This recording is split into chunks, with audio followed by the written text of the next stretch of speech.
Magandang umaga po ulit sa atin lahat. Ari nga at madaling araw na naman at din na nga ako nagkape. Ngayon ngang araw ay marami na naman pa-order, ari mga breakfast. At ang iba naman na rin itatappings doon sa mga merienda mamaya lulutuin. Matapos ko ngang ihanda aring mga sausage na ari tsaka tapa ay ari niluluto na ng aming chef din eh. Ari mga pang breakfast. At nung magliwaliwanag naman ay ari naman ang aking pinagkaabalahan. Ari naman ay chicken breast, wala na aring mga buto. Ang gagawin ko naman din ay palalaparin ko ng ganyan at ari titimplahan at pag natimpla naman ay ipiprito na kagaya niyan. Ari pan toppings din mamaya sa merienda. Gagayatin lang ng ganyan at maya ay ilalagay na yan pagka naluto ang merienda. Ay medyo madami din aring pastang lulutuing are. At diyan nga yung gatas na yan ay pinagbubutas na namin at ari isasahog mamaya. At ari na yung isang batch na pasta niluluto na. Ari ay pauna pala ang luto, isang tulyasing pasta. May lahok aring cream of mushroom, may lahok din aring ham, at yan ay lalagyan din niyang broccoli.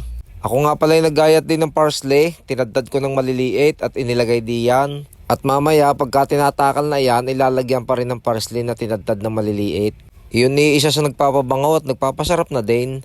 Ari mga boss iluto na, hinahalo lang ng ayos para yung pasta ay humalo diyan sa ating mga sauce na yan. At pag ari naman ay naluto na, ididadalhin na din sa ripakan area. Pagkatapos niyan, ay digar na yung gagawin, tatakalin ng ganyan, lalagyan ng mga toppings. At ang toppings nga pala niyan mga boss, yung Hungarian sausage at saka yung pritong manok. At ari naman ang next na merienda. Pero uunahin muna yung toppings lutuin. At pagkaluto na ang mga toppings, ay di ari naman ang gagawin. Ari naman ay sutanghon, magluluto din at medyo marami rin pa-order nito.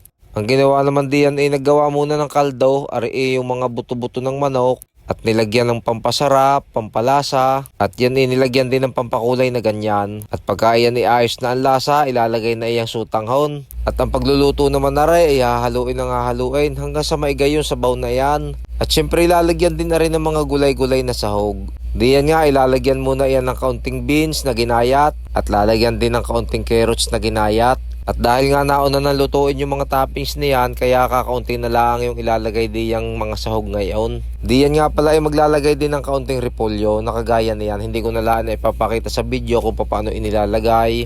At halu-haluin lang yan ng ayos hanggang sa maigan na yung sabaw na yan. At ari na mga boss, luto na ang isang merienda uli natin. Ari ay sutangho naman na parang pansit ang ginawa.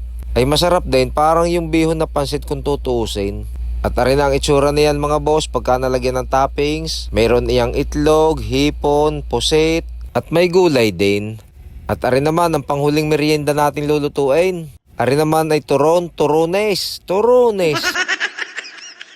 Yan naman ay piprito natin sa madaming mantika at bubudburan natin ng asukal. Para maglatik-latik yung asukal at magandang pagkakaluto kagaya niyan. Yan ilalagyan din natin ng kaunting sesame seeds para maganda ang kulay at masarap.